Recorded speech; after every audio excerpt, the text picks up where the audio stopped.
¿Cómo están? Bienvenidos a una emisión más de estos programas especiales. Y el día de hoy, vaya que es especial el programa, porque tenemos el gusto de recibir en nuestro espacio, pues, a Lorenzo Córdoba. Ustedes lo conocen muy bien, fue durante 9 años consejero presidente del Instituto Nacional Electoral. Estuvo, pues, a cargo de este órgano tan importante que garantiza la democracia en nuestro país hasta abril de este año de 2023. Y bueno, pues ustedes que nos siguen, que nos ven todos los días en este espacio, saben que es un académico importante, actualmente trabaja en la Universidad Nacional Autónoma de México, él es abogado y es un hombre pues que ha luchado mucho por la democracia en nuestro país. Entonces, de verdad que nos da mucho gusto. Jaime Guerrero, ¿cómo estás? No Muy digo ni bien, buenos días, ni buenas tardes, ni buenas noches, sino cuando nos estén viendo. ¿Cómo estás, Jaime? muy bien, aquí dándole la bienvenida a Lorenzo Córdoba. Me da muchísimo gusto que haya aceptado la invitación a esta entrevista. Sí, Lorenzo, Pues, de veras bienvenido y sí, adelante, sí. Jaime. A Muchísimas ver, gracias, ¿verdad, Tere? Jaime, un privilegio. no, Gracias, al de verdad. contrario. Gracias. Déjame decirte, pues, la primera pregunta. El presidente no aprende, no aprende, pero yo noto que hay un clima más enrarecido que digamos, el último mes que tú estuviste, pues como presidente consejero del Instituto Nacional Electoral. Siento que el presidente ya no parece tener trabas. Es una impresión mía. ¿Tú cómo lo ves desde tu experiencia, que es importante, sin duda? Bueno, yo creo que el presidente emprendió desde muy pronto en su gobierno una cruzada en contra de todos los órganos de control, incluyendo al Instituto Nacional Electoral. Creo que una de las características de todo gobierno, pero de este de manera particular, es pues ver a los órganos de control como efectivamente lo son, como un contrapeso, pero a diferencia de en otros contextos en donde de todos modos las descalificaciones a los órganos electorales que existían, me parece que en este gobierno se han traducido literalmente en un acoso que pocas veces habíamos visto. En general, para todos los órganos de control. Claro, el INE fue probablemente el más evidente, por varias razones. Me parece, uno, porque el tema electoral siempre está presente en la mentalidad del presidente. El presidente parece no haberse bajado nunca del caballo de la campaña. Por un lado, pero por otra parte, porque en el ámbito electoral es en donde hemos venido construyendo muchas de las restricciones a la actuación del poder público para evitar justo que el poder público interfiera indebidamente en los procesos electorales. Y el INE es una institución que, como lo hizo en el pasado con gobiernos anteriores, pues ante las violaciones a la ley y a la Constitución sacaba la tarjeta. Nunca se han sacado tantas tarjetas como en el actual gobierno, eso hay que decirlo. No es la primera vez que ocurre, pero nunca con este volumen. Y eso evidentemente generó pues, una animadversión, una repelencia. Existe en este gobierno una especie de autonomofobia, una aversión a las autonomías y particularmente de aquellos órganos que, repito, son órganos de control del poder. Vean nada más lo que está pasando hoy con la Suprema Corte de Justicia. En algún momento se quiso vender la impresión, Jaime, de que, o la idea de que el problema no era el INE y que con el INE no había una bronca comprada, sino el problema éramos algunos de los que estábamos en el Consejo General, concretamente Ciro Murayama y yo. Hoy, incluso nuestra salida, una salida que ocurrió en tiempo, a pesar de lo que ellos hubieran querido, yo creo que se hizo todo para que pudiéramos, para sacarnos, incluso hasta intentos de reforma constitucional antes de tiempo. Se acabó el periodo constitucional para el que fuimos electos y parecía que pues estableció una nueva relación con el INE. Se le recibió a los consejeros en Palacio Nacional, cosa que yo siempre procuré mantener la relación con el gobierno actual, como con los anteriores, siempre ha habido muy buena relación. El presidente me mandó decir varias ocasiones que el INE, que él no quería reunirse con nosotros en el INE para evitar la idea de que estaba interfiriendo con nuestra autonomía, respetable, pero bueno, en fin, parece que esa idea cambió con nuestra salida. Pero yo decía y parecía que los nuevos ánimos, una nueva relación se estaba construyendo. Yo siempre dije que eso iba a cambiar desde el momento en el que el INE, este nuevo INE o renovado parcialmente, pues tuviera que tomar las decisiones a las que está llamado por la Constitución, definir si hay o no violaciones a la ley, y ya lo vimos. Ya vimos que el censor no era el INE de Córdoba y Murayama, sino el censor es el INE, pues, y en realidad, en el discurso gubernamental, aunque en realidad el INE no es ningún censor, sino simple y sencillamente aplica la ley que el actual gobierno, quienes hoy nos gobiernan en el pasado como oposición demandaron, y que por supuesto, pues hoy que son gobierno, son reglas que les incomodan y por lo tanto quisieran que no se les aplicaran. Así que este periodo de cercanía o de acercamiento con el INE, pues está condenado a pues durar muy poco, como ya lo estamos viendo, con las descalificaciones que siguen presentes y que se incrementarán conforme el INE tenga, conforme lleguemos y avancemos en el próximo proceso electoral, pues que sacar tarjetas rojas, que no rotas, ¿no? Tarjetas rojas o amarillas frente a las violaciones a la ley.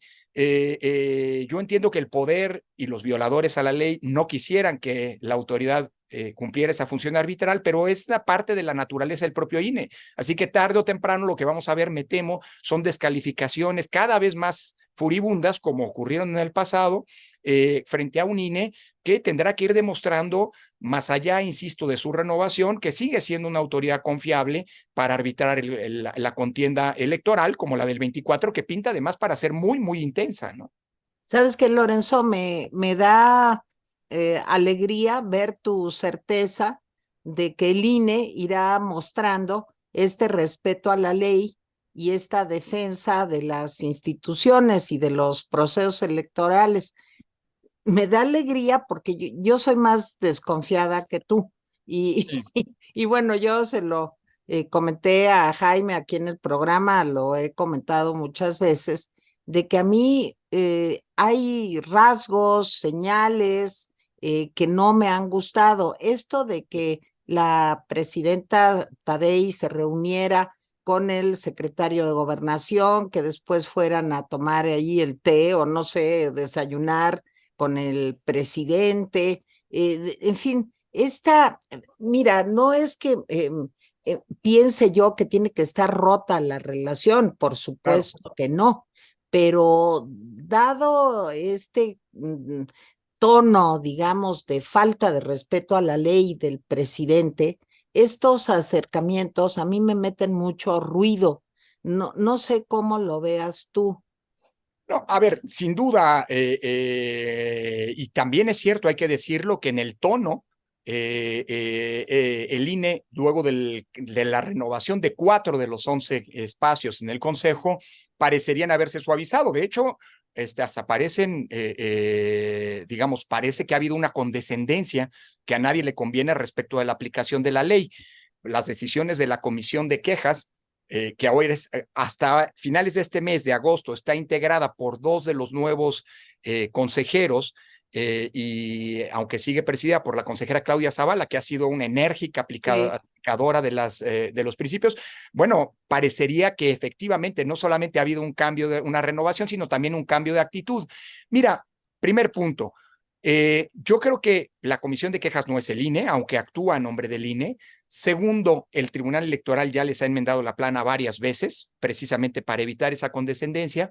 Y tercero, creo que la principal fortaleza, y ese es el ánimo, digámoslo así, de confianza con el que yo veo al instituto hacia el próximo año, es que se logró exorcizar el que desde mi punto de vista era el peor peligro que enfrentaba la democracia de cara a la elección del 24, que era la reestructuración o para decirlo de otra manera, para decirlo con mayor claridad, el desmantelamiento que se pretendía hacer del INE con el famoso Plan B. Afortunadamente el Plan B fracasó y eso significa que quienes organizarán las elecciones son los mismos profesionales, es decir, esa estructura que se buscaba desmantelar con el Plan B y que afortunadamente hoy está intocada y que es la que le proporciona al INE la capacidad organizativa que ya es célebre, ¿no? Y que hemos visto en elecciones previas. Claro que eso no es todo. Y tienes razón para hacer el énfasis que estás planteando y las dudas legítimas que tú como ciudadana, como seguidora de los asuntos públicos tienes, Tere. El INE no es solo la estructura. toda la función arbitral del INE reside o recae en el Consejo General de manera esencial.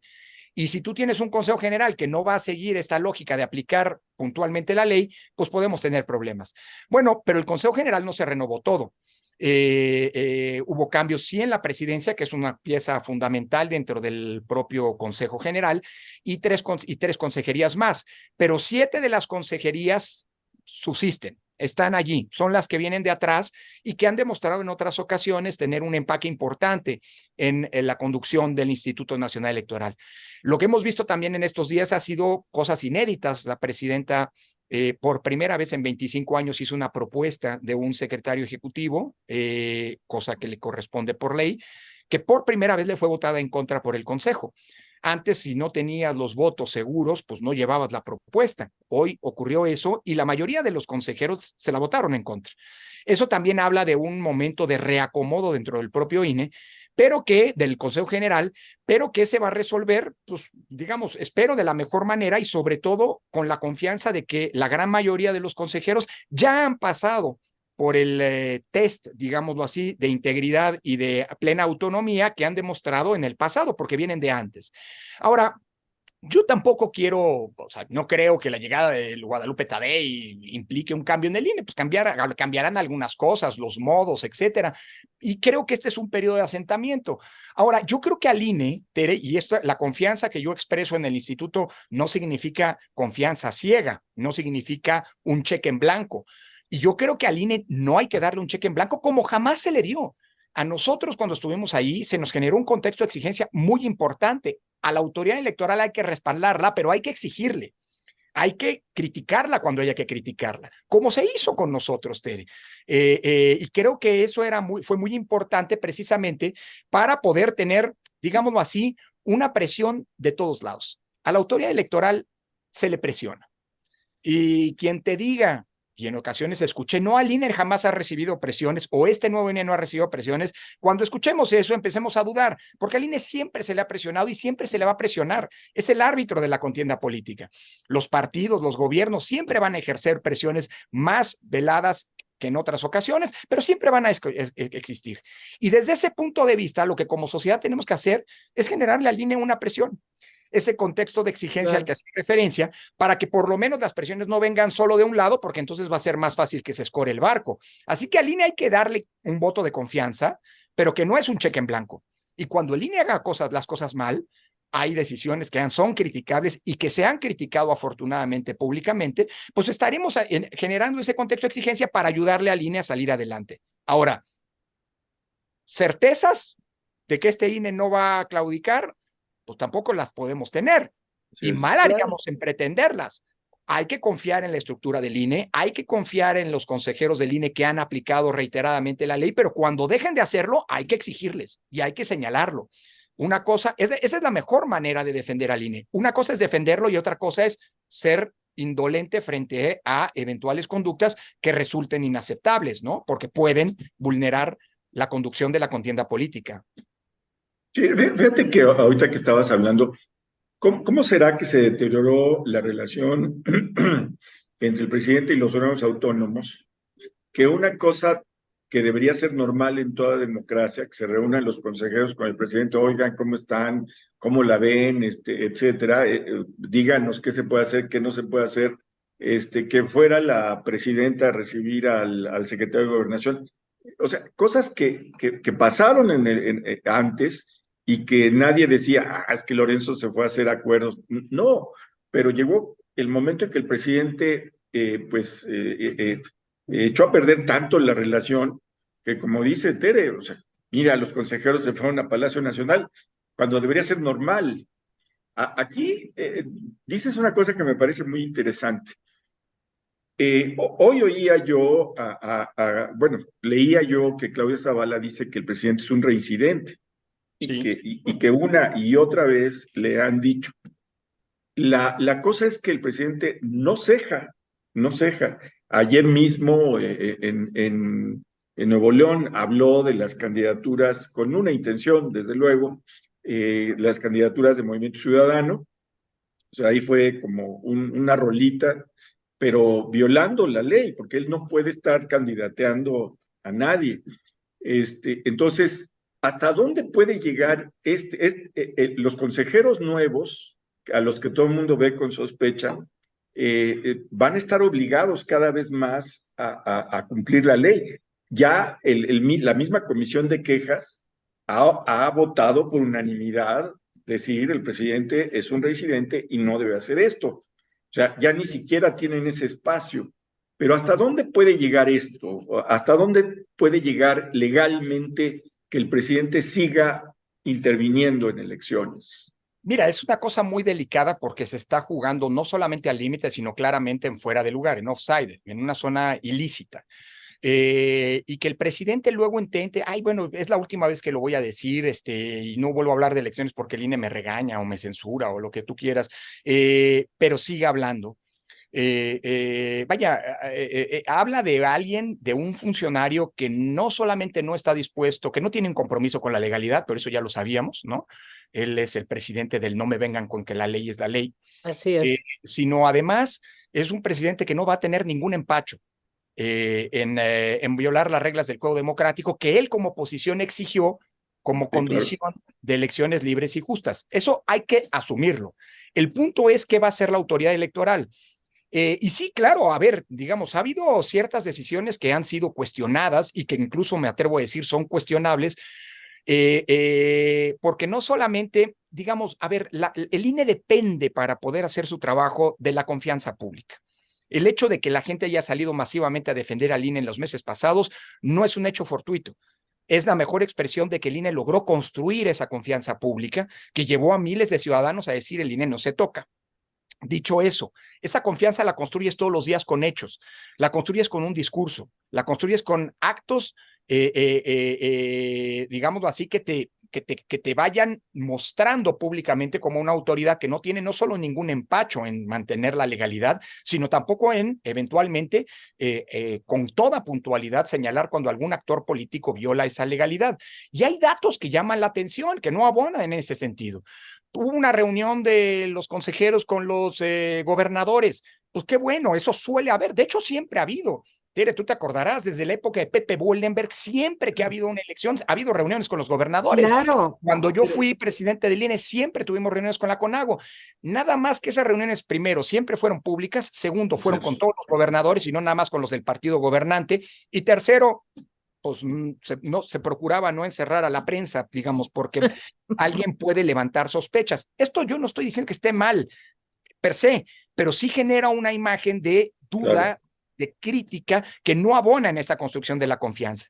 Y yo creo que este INE está obligado, como lo estuvo siempre, como lo estuvo el INE que me tocó encabezar desde su arranque en 2014, como lo fue el IFE antes de ese momento, obligado a ir construyéndose esa confianza. Si creen los consejeros que llegaron, si cree la consejera presidenta que en automático esa confianza se reproduce, con independencia de qué decisiones tome, se van a equivocar. Y un punto muy importante en ese sentido es justo lo que mencionas, Jaime. ¿Cómo construir confianza? ¿Cómo no perder confianza? Porque, ojo, la confianza se construye fuera de elecciones. En las elecciones, la confianza siempre está en riesgo y se corre el riesgo de perder la confianza. Hombre, cuando tú le sacas la tarjeta a un actor político, habrá seguidores de ese actor político que te van a decir el INE no es justo, ¿no? Claro. Y como no puedes complacer a todos, siempre habrá alguien que va a decir el INE no está haciendo bien su trabajo.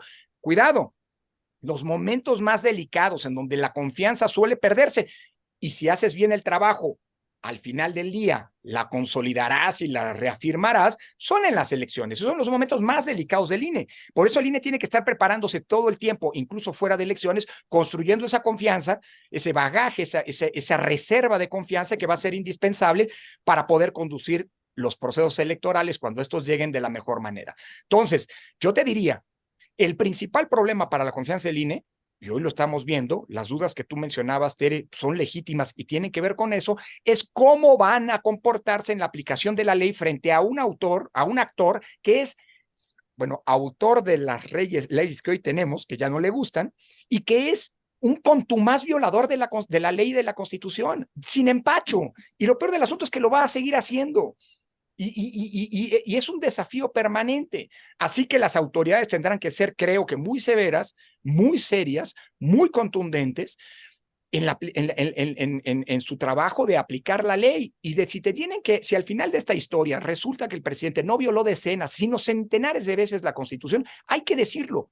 Una vez que tú lo permitas, estás contribuyendo a la erosión de esa confianza, pero también a descomponer el juego. Y eso me lleva a comentar lo delicado de esta situación en un contexto en el que todos ya están violando, están simulando cumplir la ley. O sea, esto que estamos viendo, tanto por el Frente Amplio como por Morena y sus aliados, es una simulación. Están haciendo precampañas, lo cual no está mal porque la ley lo permite, nada más que lo permite en un periodo que todavía no ha arrancado. La ley dice que las precampañas arrancarán en noviembre, la tercera semana de noviembre del año previo a la elección. Es decir, ahorita no debería estar ocurriendo lo que está ocurriendo. Y lo peor del asunto es que está ocurriendo con la complacencia, condescendencia, incluso con el aval de las autoridades electorales. En el futuro, este juego se les puede salir de las manos. Miren, déjenme, perdón que abuse de No, la adelante, palabra. claro. Miren, está bien, ya todo el mundo está violando la ley, pero eso no nos debe ver. La violación, digámoslo así, multitudinaria de la ley no significa que la ley pues, se pueda hacer a un lado. ¿Qué va a pasar cuando empiece el proceso electoral y comience lo que en la ley, lo que jurídicamente se conoce como el periodo de prevención? Es decir, el momento en el que ya, como todo está enfocado a la elección, ya nadie puede hacer ningún acto de proselitismo porque se entiende que en ese momento todo acto de proselitismo está enfocado a la elección. Ahorita alguien podría decir, hay un periodo de ambigüedad, hombre, ¿cómo hacer que un político pues, no haga política? Bueno, hoy te lo podría aceptar, aunque cuidado, hoy todo el mundo sabe que quien sea el candidato, perdóname, el coordinador de la defensa de la transformación, como eufemísticamente le llaman a la candidatura presidencial, no va a ser el candidato de Morena o la candidata de Morena a la presidencia. Y por el otro lado, el responsable de la consolidación o construcción del frente, por cierto, una paradoja porque el frente ya está avalado, ya lo avaló el INE, entonces, ¿qué tiene que construir si ya hay algo que ya está jurídicamente? Va a ser el candidato o la candidata a la presidencia. Hombre, estamos hablando de la definición de las candidaturas presidenciales y quien piense lo contrario, simple y sencillamente está chupando el dedo. Dicho eso, sin embargo, el frente tendrá aspirante precandidato definido, para decirlo sin medias tintas, el 3 de septiembre. Y Morena hará lo propio el 6 de septiembre. Nada más que para entonces ya arrancó el proceso electoral y durante 2 meses y medio hasta la tercera semana de noviembre no van a poder hacer ningún acto, ninguna aparición pública, ningún acto de proselitismo porque eso está clara y abiertamente prohibido por la ley. ¿Qué van a hacer? ¿De veras se van a guardar 2 meses y medio? Y si no se guardan, ¿qué va a hacer el INE? ¿Descalificarlos? ¿Descalificar a los que ya sabemos que van a ser los candidatos presidenciales de los dos principales polos políticos del país? Es decir, cuidado, porque ser condescendiente con la violación de la ley es simple y sencillamente patear el balón para adelante, un balón que se va como bola de nieve haciendo más grande y después va a ser irrefrenable. Y todo el mundo va a decir, como el INE ya dejó pasar, pues se vale violar la ley. Pero ¿sabes qué, Lorenzo? Ya estamos en esas. Sí, claro. O sea, ya estamos en esas. Y eso es lo que es verdaderamente muy preocupante.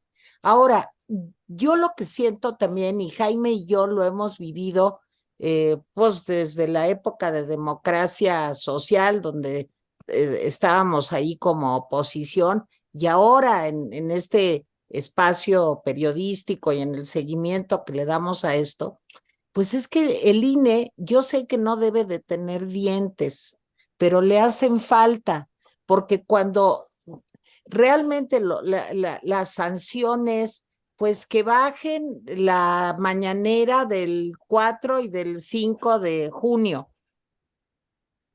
Bueno, te quiero decir que nosotros alguna vez también presentamos una demanda por violación de la ley electoral en las elecciones del 2021 y no tuvo ninguna sanción.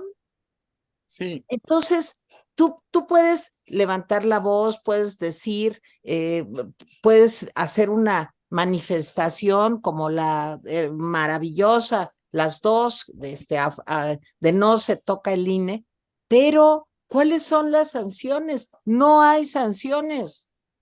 Mira, a ver, en el 2021 sí hubo sanciones, cuidado, no hubo consecuencias, pero hoy podemos decir con todas las letras que más del 80%, en el 80% de las mañaneras, el presidente de la República violó la Constitución. Claro, ¿y qué si lo sigue haciendo? Es que esa es una pregunta no menor. Sí. El problema es que hoy nos estamos enfrentando a una elección que muy probablemente será muy competida. Hay quien dice que no, que esto ya está cantado. Mira, la historia nos ha enseñado que cuando tú crees que una elección está resuelta, pues resulta que no, no lo estuvo. Y si tú ves lo que pasó, por ejemplo, en las elecciones del Estado de México y de Coahuila, Tere, son elecciones en las que claramente hubo un ganador, hubo ganadores, ¿no? No fueron cuestionadas desde el punto de vista de la amplitud de la ventaja con que tuvo quien ganó. Y no menosprecio para nada lo que significa, por ejemplo, el triunfo de Morena en el Estado de México. Pero si te pones a ver los datos más allá, digamos, de una valoración estrictamente política, el dato duro es que los candidatos de Morena en esas dos elecciones obtuvieron solamente 44,000 votos más que los candidatos de las oposiciones o de la coalición de oposición, de más de 7 millones de sufragios emitidos. Es decir, este país es un país pues políticamente dividido y eso muy probablemente nos llevará a una elección competida el próximo año. Igual y no se vale hacer futuros, pero hay que pensar el peor escenario, y el peor escenario es el de una elección competida con resultados muy cerrados. Si eso pasa, esta continua violación de las reglas puede acabar siendo un factor determinante. Y aunque yo jamás he sido un promotor de la nulidad de las elecciones, a nadie le conviene que los actores políticos estén simulando que cumplen la ley, y mucho menos que la autoridad electoral sea condescendente con la violación de la ley. Porque si Fox parece un niño de dientes de leche comparado, que violó la ley, ¿eh? Sí, claro. Violó las normas electorales. Eso lo dijo el Tribunal Electoral. Tú te acordarás, en 2006, el Tribunal Electoral dijo que el presidente había irrumpido indebidamente en el proceso electoral con sus declaraciones y que había puesto en riesgo la validez de la elección. No daba, eso dijo el tribunal, para anular esa elección. Pero hombre, Fox es un niño comparado con la violación. No, es Winston Churchill. Fox para mí ahorita es Winston Churchill. No.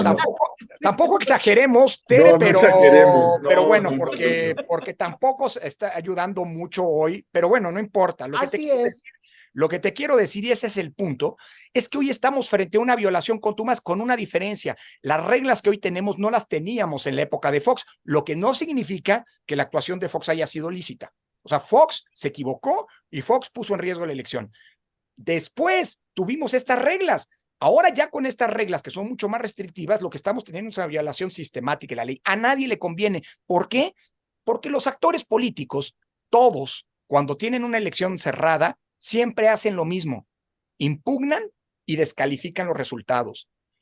Ejemplos de esta deslealtad democrática, de actores que habiendo perdido una elección, no reconocen su derrota, sino acusan que hubo trampa, que les robaron, que hubo un fraude, podemos encontrar en todo el espectro político. Es más, ninguno de los partidos que hoy están, que tienen registro, ninguno ha sido omiso en señalar en algún momento un fraude. Ninguno. Como un recurso frente a una derrota electoral. Entonces, en ese contexto, con esa falta de lealtad democrática, lo que hoy estamos viendo es que los partidos van más de 300 denuncias de actos anticipados de campaña. Más de 300 que el Frente ha presentado en contra de Morena, que Morena ha presentado en contra del Frente y que Movimiento Ciudadano ha presentado en contra de todos. ¿Qué es lo que está ocurriendo? Y no empezó ni el proceso electoral. Pues están configurando elementos que en el futuro van a ser muy complicado inyectar legitimidad en los resultados.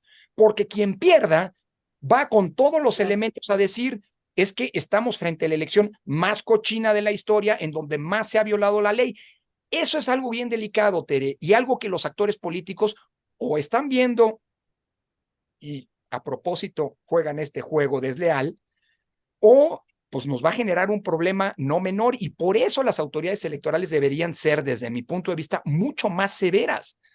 Es decir, y pues, ni modo, bueno, si el presidente pues es quien es, no tiene ningún respeto por la legalidad, y se la pasa, como dice la consejera Zavala, con razón, siendo un violador contumaz, reiterado de la Constitución, pues no hay que dejar de decirlo, porque al rato eso puede ser un elemento que jurídicamente puede tener una consecuencia, y ojalá y no. porque a nadie le convendría que el tema de la nulidad de la elección, de una elección presidencial, se ponga sobre la mesa. Pero si tenemos actores políticos tan irresponsables como los que tenemos, pues más vale que la autoridad electoral no sea condescendiente frente a eso, porque si no, al rato el juego se le puede salir de las manos. Esa es mi preocupación hoy en día.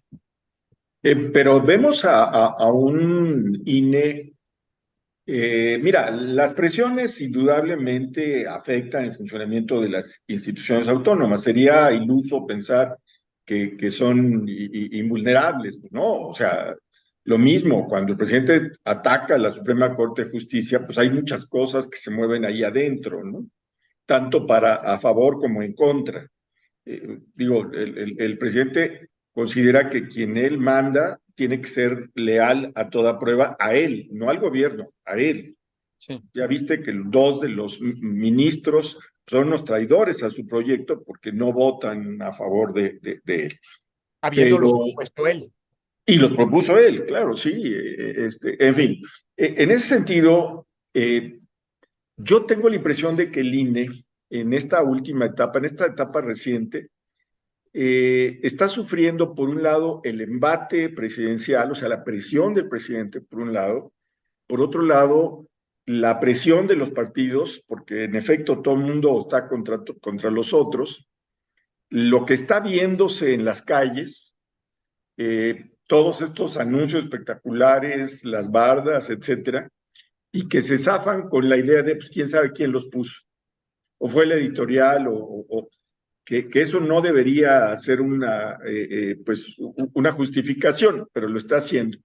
Entonces tengo la impresión de que el INE también, cuando aparece el frente, como que dice, bueno, pues vamos a compensar de alguna manera y vamos a dejar que estos hagan lo que están haciendo eso.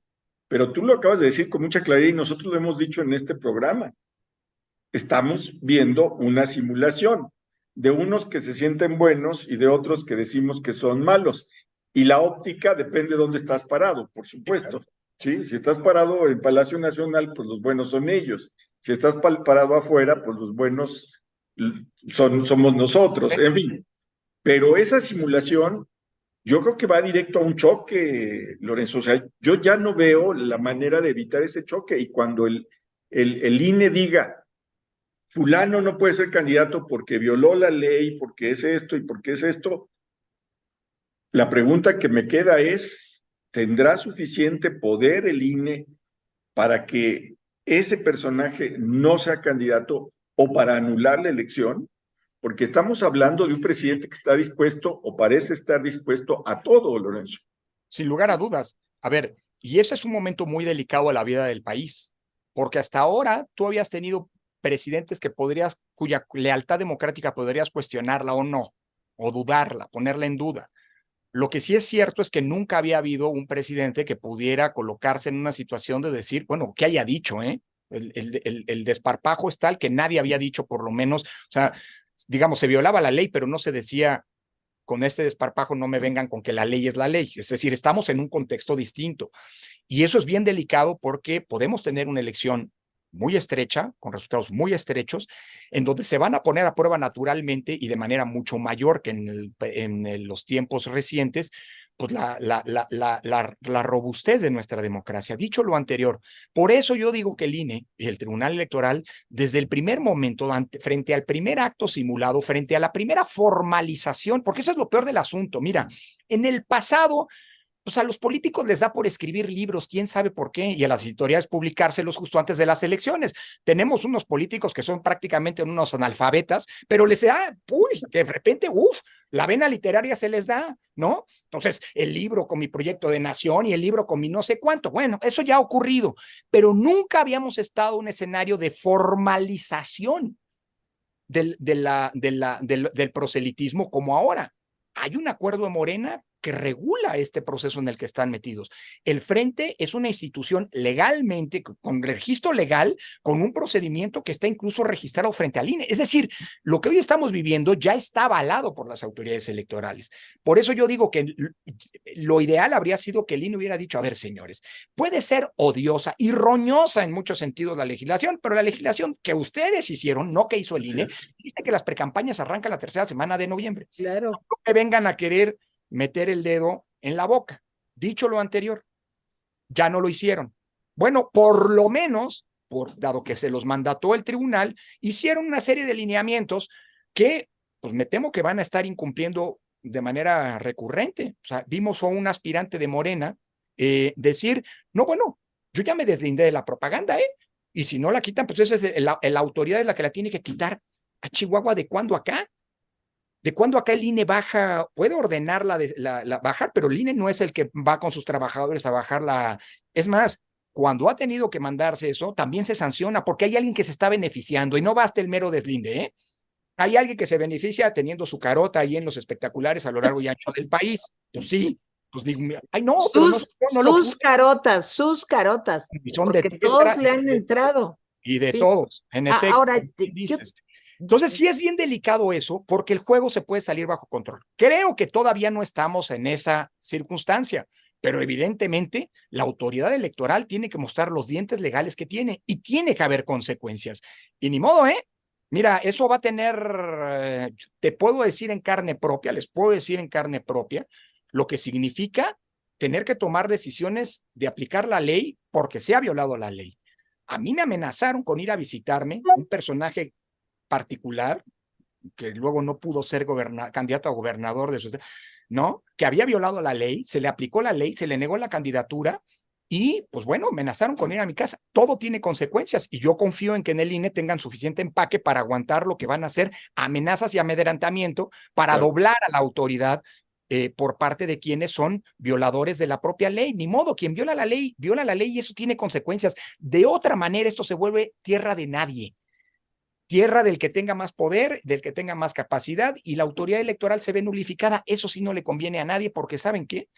En el contexto actual, podemos perder lo que afortunadamente construimos con nuestra insuficiente y precario proceso de democratización, que la disputa por el poder se resuelva de manera pacífica. Ya hoy hemos visto, yo veo con mucha preocupación a funcionarios encumbrados, sea porque son del gobierno o ideólogos del partido gobernante, que están amenazando con la violencia. Pablo Gómez dijo, y lo ha reiterado hace poco, que si al INE se le ocurre volver a bajar algún candidato, van a detonar la violencia. Y eso es de una enorme irresponsabilidad que habla también, por cierto, de la vena autoritaria de ese señor, ¿no? Por lo visto, pues eso. Pero ¿sabes qué, Lorenzo? Es que la combinación es diabólica, porque Sí, claro. vamos a estar en un proceso electoral tan grandote como el que vamos a vivir, con el crimen organizado adueñado de plazas completas, con una militarización del país pues que no se ha podido evitar y que sigue y sigue y el presidente defiende, digo, lo que pasó la semana pasada con lo de Ayotzinapa, que no pueden declarar porque él va a hablar por el secretario de la Defensa, que Alejandro Encinas, pues que dijo que sí iba a entregar los documentos, la Sedena, pero pues que siempre no, porque el presidente dijo que no, en fin, son militares, crimen organizado y desprecio por la ley. Así es. Y un INE, pues al que yo le tengo desconfianza por cómo fue conformado la presidencia, digamos, ya sé que es un órgano colegiado, Jaime me lo dice siempre que discutimos acaloradamente por el tema, y me dice, bueno, pero es que no nomás son los 4, están los otros. Pues sí, pero a mí me da mucho miedo, porque de veras es una pócima, digamos, letal, letal. Sí, estamos viviendo un ¿Cómo poco. lo ves? No, coincido contigo en la preocupación, Tere. Por eso mismo, ahora, quiero pensar, digamos que todavía no hemos cruzado el punto de no regreso, de no retorno, y creo que todavía no lo hemos cruzado. Hay muchos síntomas, digámoslo así, para señalar eso, que vienen desde otras instancias, pero por ejemplo, la Suprema Corte de Justicia, ¿no? Creo que frente a los ataques del presidente lo que está haciendo es coagular un grupo digámoslo así, que no se trata de una facción, sino un grupo de ministros que han decidido erigirse en defensores del Estado de Derecho y del Estado constitucional a cualquier costo. Y eso es una buena noticia. Y creo que el INE puede acabar terminando por pasar lo mismo. Por cierto, eso ocurrió, a veces se les olvida, pero algunos de los consejeros que hoy parecería que están, o consejeras que parecería que están en esta lógica de condescendencia con el poder, pues hace unos meses firmaron, luego no sé si hayan arrepentido o no, no sé qué haya pasado, pero suscribieron comunicados, posicionamientos unánimes de todo el Consejo General en contra del Plan B, que claramente era un asalto desde el poder contra la institucionalidad democrática. Así que yo creo que no estamos todavía, que estamos peligrosamente acercándonos a un punto de no retorno. Y eso hay que tener en cuenta y por eso es importante señalarlo. Pero yo sí creo, confío mucho todavía, por ejemplo, en el Tribunal Electoral. Bueno, hemos visto un INE condescendiente, pero el Tribunal Electoral ha enmendado la plana.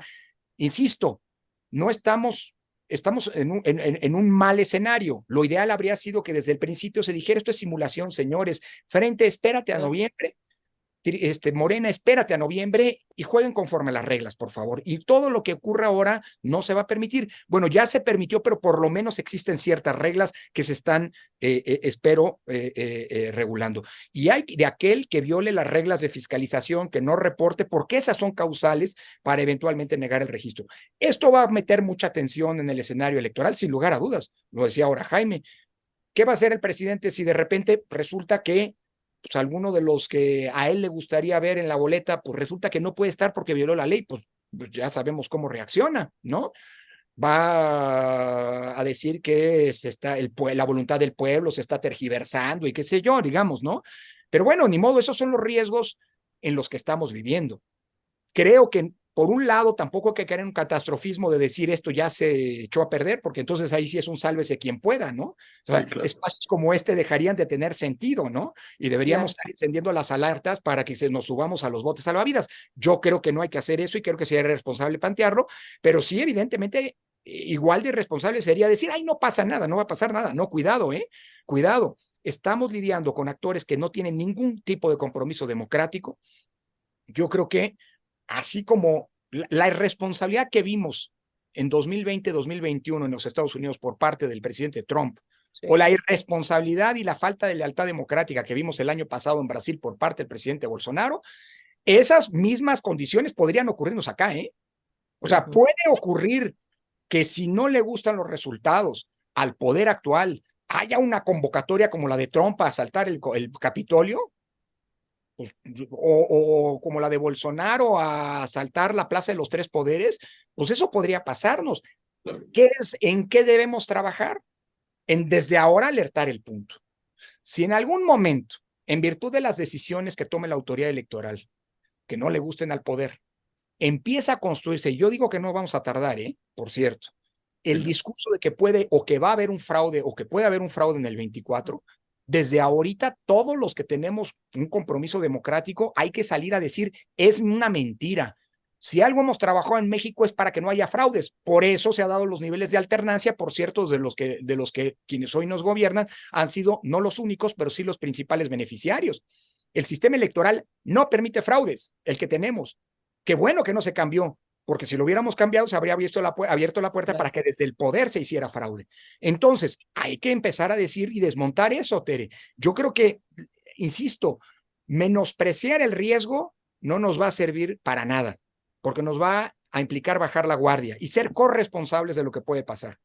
Pero tampoco, digámoslo así, perdamos la esperanza y trabajemos para que efectivamente pues, sea algo más que una mera esperanza, pues de que las autoridades cumplirán su trabajo. A las autoridades hay que ponerles, como se dice coloquialmente, hay que echarles encima el caballo.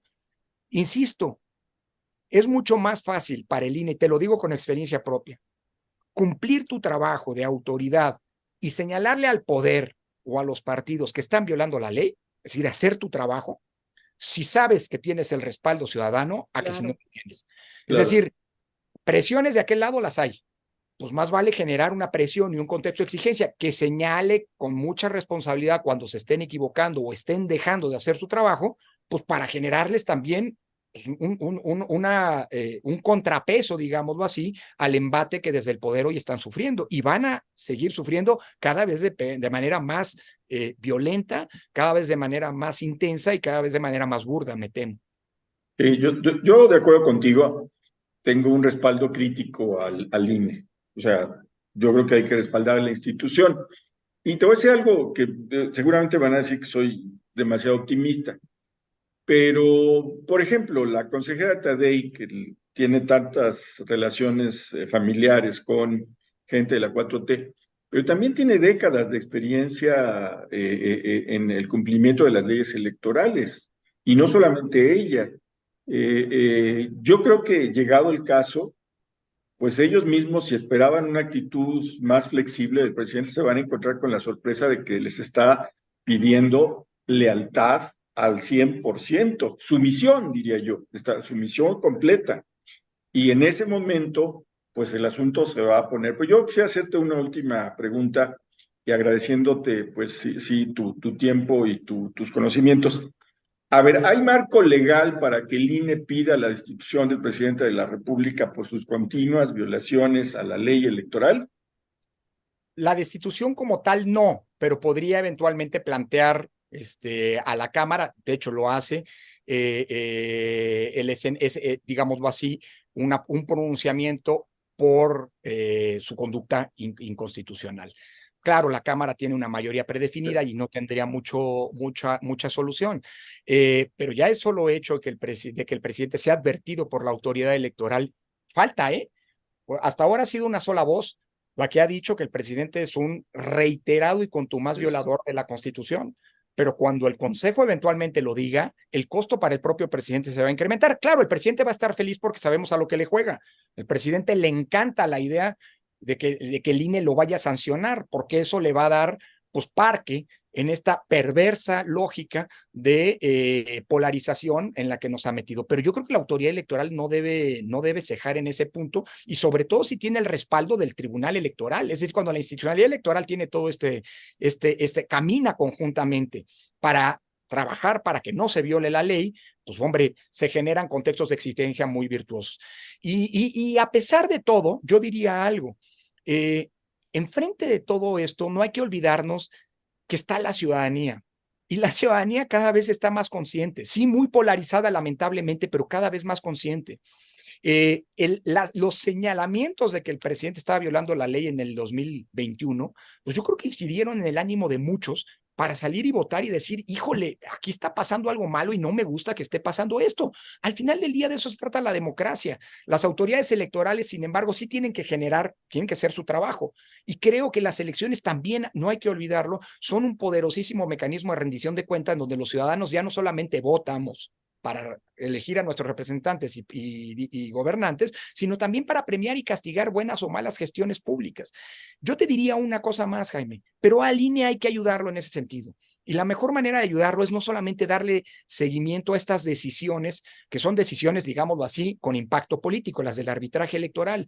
También hay un chorro de decisiones que no podemos permitir, como no se permitió en el pasado, que pasen de noche. Hay decisiones, por ejemplo, que tienen que ver con licitaciones, que son muy importantes. Al final del día, estas licitaciones dependen que la elección salga bien. ¿Quién va a proveer el servicio de cómputo a la autoridad electoral? Porque hoy se declaró desierta la licitación. Ojalá y no vayamos a llegar al escenario en el que se da una asignación directa. Y con los vehículos, misma historia. Con los sistemas de informáticos, misma historia. Es decir, hay que ayudarle a la autoridad electoral a enfrentar este escenario muy complicado, y la mejor manera es, vuelvo a insistir, que la autoridad electoral se sienta observada. No estoy pidiendo hoy nada de lo que no hubiera ocurrido el día de ayer y que hubiera sido pedido por nosotros. Al INE siempre nosotros decíamos, necesitamos aliados, pero aliados que no sean incondicionales, porque entonces no nos van a servir de nada.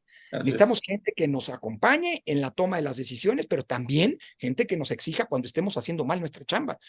Creo que eso puede generar un contexto en el que al final del día lo que nos va a salir, los va a sacar de este atolladero en el que hoy parece que nos vamos metiendo, es justamente la confianza en las autoridades electorales. Porque si llegamos a la elección del 24 con jugadores desleales que violan la ley un día sí y otro también y les vale gorro, si vamos a una elección con resultados cerrados y con actores que son tan irresponsables que sabiendo eventualmente que perdieron, pueden salir a decir, no, no perdí, gané, en ese contexto, lo último que podemos tener es una autoridad electoral en la que no tenga la confianza pública, porque entonces sí estaríamos frente a ese cóctel explosivo del que hablaba hace un rato Tere y del que vamos a salir mal librados. Porque a mí me preocupa una cosa. El contexto en el que estamos sí podría, si todo esto, digamos, se conjuga de manera perversa, sí podría llevarnos a un escenario en donde pues las cosas salgan de control y eventualmente por primera vez después de 30 años tengamos una manera ya no pacífica de resolver las elecciones. Y tanto nos ha costado avanzar en ese sentido que no debemos perderlo. Lorenzo Córdoba, de verdad te agradecemos muchísimo, Jaime y yo, tu tiempo, tus conocimientos, tu sencillez, además, para poder explicarlo y que no sea la última, Lorenzo, que pronto vuelvas con nosotros. Seguro que sí, Tere, y déjame decirlo así, tenemos que hacer todos mucha pedagogía pública.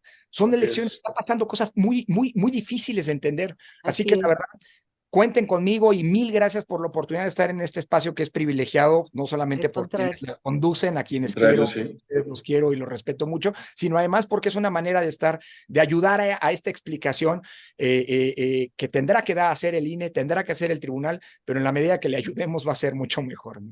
Claro que sí. Así es, Lorenzo, estamos en la misma lucha. Para que haya democracia, tienen que haber demócratas. Así es. Y hay que luchar por eso. Muchas gracias. Totalmente de acuerdo. Bueno, gracias, pues a nombre de Jaime Guerrero, yo soy Tere Vale. Gracias por habernos acompañado. Hasta luego. Gracias, Lorenzo. Bye.